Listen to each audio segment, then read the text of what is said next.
Morning को काली कंकाली स्वरूपनी जंगुबाई माता పెర్సా pane ఈ సృష్టికే మూలమైనటువంటి ఈ సృష్టిలో ఉన్నటువంటి ఈ తెగలకి మన సంబంధించిన కోయత్తు తెగలకి అన్నిటికీ కూడా ఒక ధర్మం ప్రకారం ఒక సంస్కృతి సాంప్రదాయం ప్రకారం ఏ విధంగా జీవించుకోవాలనేటువంటి నేర్పినటువంటి గొప్ప వ్యక్తులు వీరు. అటువంటి జాతిలో పుట్టినందుకు మనందరం కూడా గర్వపడాలి.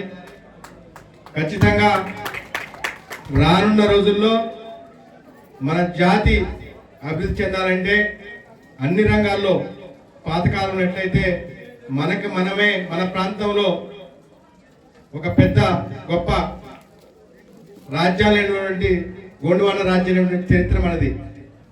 ఈరోజు చూసుకుంటే మన హక్కుల కోసం పోరాటటువంటి చరిత్ర మళ్ళీ మొదలైంది ఇక్కడ. కాబట్టి ఏది ఏమైనప్పటికీ మన చరిత్ర మన మూలాల్ని మనం మర్చిపోవడం వల్లనే మనం కింది స్థాయికి వచ్చినాం.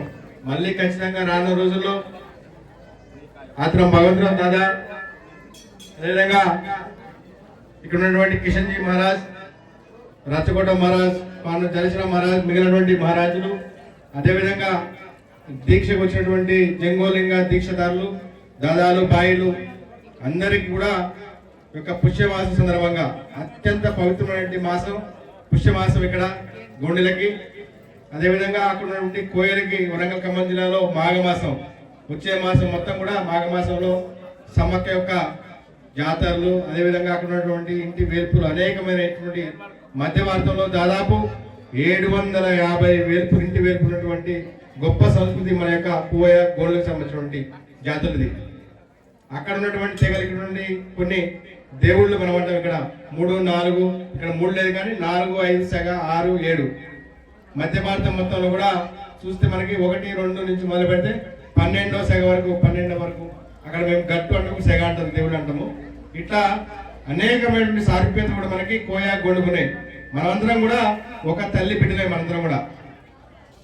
అదేవిధంగా భాష కూడా చూసుకుంటే మనకి కోయ భాష కావచ్చు, గోండి భాష కావచ్చు, రెండు కూడా సారూప్యం చెందినటువంటి దేవతల పూజా విధానం కూడా మొత్తం కూడా ప్రకృతిలో పూజించినటువంటి పూజా విధానం. కాబట్టి ఖచ్చితంగా మనమందరం కూడా రానున్న రోజుల్లో మన పిల్లలు బాగుపడాలన్నా, అభివృద్ధి చెందాలన్నా, మన పంటలు బాగా పండాలన్నా, మనం చదువుకున్న విద్యార్థులకు ఉద్యోగాలు రావాలన్నా కూడా ఒక క్రమశిక్షణతో జీవించాలి మనందరం కూడా.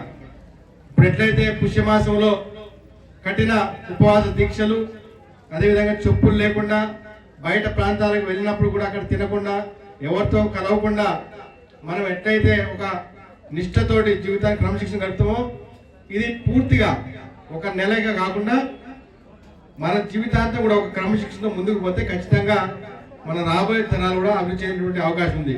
కాబట్టి ఈ యొక్క జంగో లింగో దీక్షాదారులందరూ కూడా ఇంకా పెద్ద ఎత్తున ఏదైతే భగవంతరావు దాదా ఏదో ఆశించి ఒక గొప్ప ప్రయోజన సంకల్పాన్ని 25 సంవత్సరాల కింద మొదలుపెట్టినటువంటి దీక్షలు ఈరోజు పెద్దగా రావడం చాలా సంతోషకరం.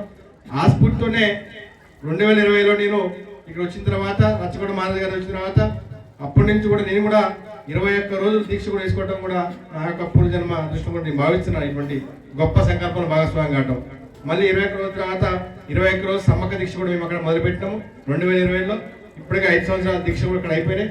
కాబట్టి ఖచ్చితంగా మనం అందరం కూడా ఆధ్యాత్మికంగా సాంస్కృతిక యుద్ధం చేసిన ద్వారానే మన యొక్క రిజర్వేషన్లు, ఏదైతే రాజ్యాంగం కల్పించిన హక్కులు, విద్య, ఉద్యోగాలు, రాజకీయాలు, భూములు, ఇవన్నీ కాపాడుకోవాలంటే ఖచ్చితంగా సాంస్కృతికంగా మనందరం కూడా ముందుకు పోవాలని కోరుకుంటూ, మరి అవకాశం ఇచ్చినటువంటి ఇక్కడ నిర్వాహకులకి, అదేవిధంగా మరి ఇక్కడ వచ్చేటువంటి పెద్దలందరికీ, అదేవిధంగా